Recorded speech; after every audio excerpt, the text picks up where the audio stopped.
itong Balik Ginhawa program ng GSIS. Ito po ay ang pagtugon ng GSIS sa tawagan ng ating President Ferdinand Marcos Jr. para sa mga iba't ibang ahensya ng gobyerno na magkaroon ng programa para sa mga government employees upang sila ay matulungan sa financial situation natin ngayon. So alam naman po natin na nagtataasan na ang presyo ng mga bilihin dahil naman po sa kaalaman natin lahat sa nangyayari sa mundong ito, yung ating crisis. So ito po yung Balik Ginhawa program na makakatugon po sa panawagan ni President Ferdinand Marcos. So ano ho ba talaga itong Balik Ginhawa program? Ito po ay refund po ang loan amortizations ng ating miyembro, yung kanilang loan amortizations mula December 2025, January 2026, at February 2026. So ano po mga condition? Napakasimple po ng condition. Dapat po wala pong in arrears ang ating loan repayments at hindi rin po ito naka-due and demandable. So paano po a-applyan? So ito pong Balik Ginhawa program ay para lamang sa mga gustong mag-apply. So yung iba po kung ayaw po nilang mag-apply dahil ayaw po nilang humaba pa ang kanilang loan repayment, they have the option not to avail. Pero para po sa talagang nangangailangan, napakasimple lang po nagpag-a-apply. Ito po ay sa pamamagitan po ng ating GSIS Touch. Mahalaga po na ang lahat ng government employees ay mayroon pong GSIS Touch sapagkat dito po maia-apply nila ang loan moratorium po o balik ginhawa ng GSIS. So sino po ang mga pwedeng mag-apply? Lahat po ng active members natin including mamay ang ating mga pensioners.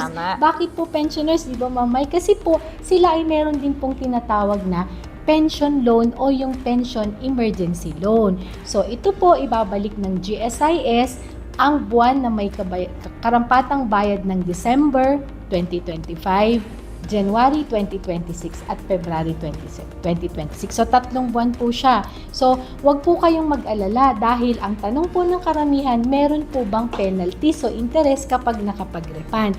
Wala po dahil ang gagawin lamang po ay magkakaroon ng extension ng loan term. Hindi po lahat ay compulsory. Yun lamang pong may kagustuhan dahil sabi nga po ng GSIS, ang pagbibigay po ng ginhawa ay iba-iba po kung sino po ang mas may nangangailangan. Hindi rin po ihihinto yung tinatawag na loan amortization. Kasi yung iba po para mas maayos ang record natin, mas madali po na ibabalik kaya po balik ginhawa ang tawag dito.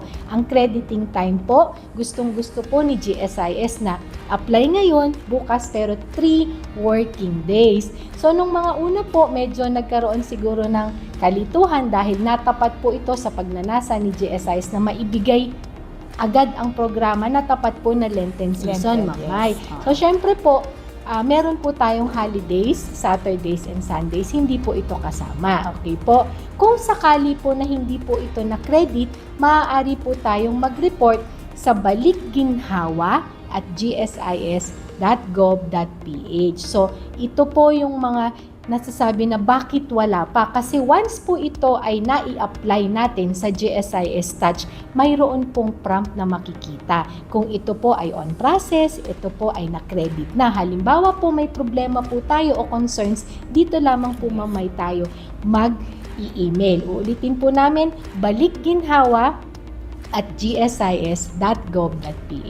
May katanungan pa ma'am, may kaibahan daw po ba sa servicing bank? Kung Land Bank po o Union Bank, parehas lamang po yan. Sabay-sabay po, kahit saan po din sa dalawang yan mamay, sabay naman hong makikredit. Wala naman pong nauuna si ganito or nauuna po yung bank na yon. Okay po. Ano po yung coverage po ng computation natin ng refund? So, yung iba po nagtatanong paano yung mga fully paid na. Hindi na po natin, exclusions na po yun pagkat fully paid na ang mga account. Pangalawa po, hanggang kailan daw po ang aplikasyon? Hanggang October 31, 2026, pwede po tayong mag-apply. Inuulit po namin, sa GSIS Touch lamang to. So, hinihikayat po namin na makapag-upload. Napakadali lamang po mag-upload ng GSIS Touch. So, yun po yung sa ating loan moratorium na Ang dami-dami pong mga katanungan pero ito po yung mga importanteng Yes, details opo. na i-discuss po o i-discuss namin ni Manager Mike para mas maliwanagan po ng bawat miyembro at pensyonado.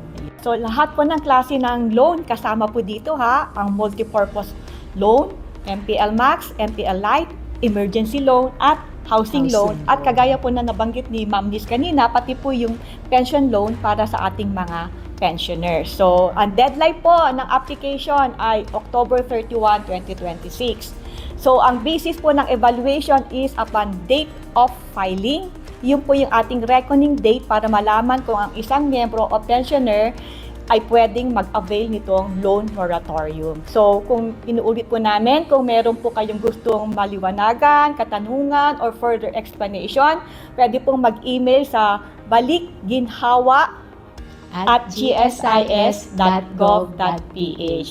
So ano pang hinihintay nila? Di Oh, ba, so Mike? ayan, Hindi po. avail na ng Balik Ginhawa Oo. tsaka ng Giselle. Opo. At open naman po ang aming Yes. mga lines of sa FB page po pala, Yeah, ma'am. oo. I-remind po namin, Eh. paki-follow and like po ang GSIS FB page dahil nandun po pati mga tutorial, frequently asked questions Yes. para po makikita ng bawat miyembro po natin. Yeah. Ipa-follow nyo lang po Correct. kami doon. So, and last na reminders, dahil nga po online na lahat, halos papunta na po tayo sa online transactions dahil yun din po ang utos sa atin ng ating president, no? So, mag-enroll na sa mga hindi pa po nakaka-register, nakaka-enroll sa GSIS Touch, i-download na po ang GSIS Touch. So, ang importante lang po ay updated ang inyong cellphone number dahil doon po ipapadala ang one-time PIN.